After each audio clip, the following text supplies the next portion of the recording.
Friends, டே 2ல நம்ம Hyderabad to Nagpur தான் போகிறோம். ஸோ போகிற வழியில் பெட்ரோல் போடலான்னு வந்தோம். பெட்ரோல் காஸ்ட் நீங்களே பாருங்களேன், 107 ருபீஸ். ஸோ நம்ம பெங்களூரை விட காஸ்ட் ஜாஸ்தியாக தான் இருக்குது. ஸோ பெட்ரோல் போட்டு அங்கேருந்து கிளம்பிட்டோம். ஒரு நல்ல இடத்துல ஒரு டீ குடிக்கலான்னு நிறுத்தினோம். ஸோ டீ வந்து இதில் வெல்லம் மிக்ஸ் பண்ணி டீ போடுவாங்க, ரொம்ப டேஸ்ட்டாக இருக்கும். ஸோ டீ வந்து மிஸ்ஸே பண்ணிடாதீங்க. ஸோ அங்கேருந்து நம்ம டீ குடிச்சிட்டு நாக்பூர் வழியில் கிளம்பிட்டுருக்கோம்.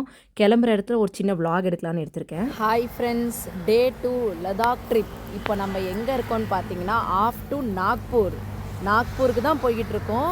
போகிற வழியில் இந்த மாதிரி ஒரு நல்ல ஸ்பாட் வந்து கண்ணுக்கு தட்டுப்பட்டுச்சு. அதனால் நாங்கள் இங்கே வந்து ஒரு கொஞ்ச நேரம் ரிலாக்ஸ் பண்ணிட்டு போகலான்னு பார்த்துட்ருக்கோம். ஃப்ரெண்ட்ஸ் பாருங்கள் எப்படி இருக்குன்னு நான் உங்களுக்கு மொத்தமாக காட்டுறேன். ஸோ வாங்க லடாக் போகலாம். எடுத்துகிட்டு கிளம்புற நேரத்தில் நம்ம கர்நாடகாவிலேருந்து வந்த bus Agra to Yamuna express highway ಡೆಲ್ಲಿಯಿಂದ ಹರಿಯಾಣ ಚಂಡೀಗಢ ಇದು ಶಿಮ್ಲಾ ಈ ಕಡೆ ಕನೆಕ್ಟ್ ಆಗುತ್ತೆ. ಬಟ್ ನೀವು ಡೆಲ್ಲಿಯಿಂದ ಲೆಫ್ಟ್ ತಗೊಂಡು ವೇಸ್ಟ್ ಚೆನ್ನಾಗಿದೆ ಆ ಕಡೆ, ಆರಾಮಾಗಿ ಬಂದು ಸಿಗೋಣ. ಏನೇ ಇದ್ರೂ ಕಾಂಟ್ಯಾಕ್ಟ್ ಮಾಡಿ. ಒಂದು ಪಟೇಲ್ರು ಅಂತ ಬರುತ್ತೆ ಇನ್ಸ್ಟಾಗ್ರಾಮಲ್ಲಿ, ಪಟೇಲ್ ಅದಾಕಡೆ ಏನೇ ಹೆಲ್ಪ್ ಬೇಕಿದ್ರು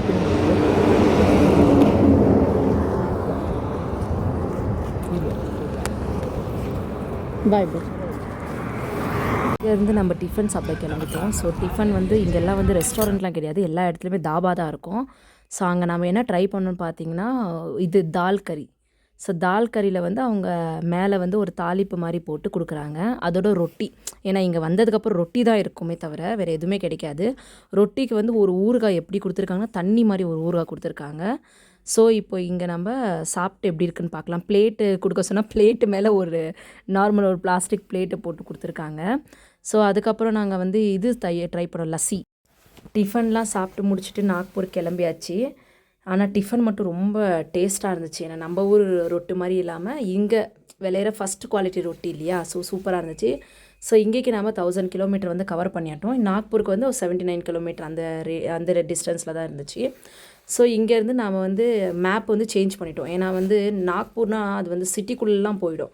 ஸோ அங்கேருந்து நாங்கள் வந்து மேப் சேஞ்ச் பண்ணிவிட்டு போகிற வழியில் வந்து ஒரு ஸ்நாக்ஸ் மாதிரி ட்ரை பண்ணலான்னு சொல்லி ப்ரெட் ஆம்லெட் வாங்கினோம். அதுக்கு பச்சை மிளகா வந்து ஒரு கிண்ணு ஃபுல்லாக கொடுத்துருக்காங்க. கேட்டால் இவ்வளோவும் அங்கே இருக்கிறவங்க சாப்பிடுவாங்களாம். क्या भैया इतना दिया? इतना मिर्ची तुम लोग खाता ज्यादा खाता इधर? हम आपको जो एक खानी है, दो खानी है, तीन खानी है, चार खानी है, ज्यादा तुम लोग मिर्ची ज्यादा खाता? और इधर मिर्ची बहुत चलता है। नहीं इतना गर्म है ना, इतना गर्मी है ना, इतना मिर्ची अगला महीना है तो और ज्यादा गर्मी हो जाएगा. என்ஜாய் கரோம். இங்கேருந்து நம்ம சாகர் போகிற ரூட்டில் தான் வந்து ரூம் எடுத்தோம். ஸோ இது வந்து ரூமோட வீடியோ தான். நீங்கள் லெஃப்ட் டேர்ன் பண்ணும்போது சுடு தண்ணி, ரைட்டு டேர்ன் பண்ணும்போது நார்மல் வாட்டரும் வரும். ஸோ இங்கே பாருங்கள் எப்படி இருக்குன்னு. நார்மலாக வந்து நம்ம ஊர்லலாம் வந்து வாஷ்ரூம்க்கு வந்து கன்று தான் யூஸ் பண்ணுவோம். பட் இங்கே கன்னெல்லாம் யூஸ் பண்ண மாட்டாங்க, ஆல்ரெடி அட்டாச்டு கொடுத்துருப்பாங்க. அது வந்து நீங்கள் ஆட்டோமேட்டிக்காக வந்து யூஸ் பண்ணிக்கலாம். ஸோ ரூமோட உள்ளே எப்படி இருக்குதுன்னு காட்டுறேன் பாருங்கள். நம்மளோட ரூம் நம்பர் வந்து 105. ஆக்சுவலி இங்கே இருக்கிறவங்கலாம் வந்து ரொம்ப பொலைட்டான பீப்புள். எவ்வளோ பொறுமையாக பதில் சொல்லுவாங்கன்னா அவ்வளோ பொறுமையாக பதில் சொல்லுவாங்க. நம்மளால் கூட அவங்கள மாதிரி இருக்க முடியாது. ஸோ நார்த்தில் வந்து எனக்கு ரொம்ப பிடிச்சதே வந்து அவங்களோட ரெஸ்பான்ஸ் தான். நம்ம எது கேட்டாலுமே ரொம்ப பொறுமையாக வந்து பதில் சொல்லுவாங்க. ஆனால் வண்டி ஓட்டுற விதம் மட்டும் ரொம்ப டேஞ்சராக ஓட்டுவாங்க. வேணும்னே இடிக்க வருவாங்க, இண்டிகேட்டர் போடாமல் வருவாங்க, அந்த மாதிரிலாம் வண்டி ஓட்டுவாங்க. கொஞ்சம் கேர்ஃபுல்லாக இருந்துக்கோங்க. இங்கே டிராஃபிக் போலீஸை நீங்கள் பார்க்க முடியாது.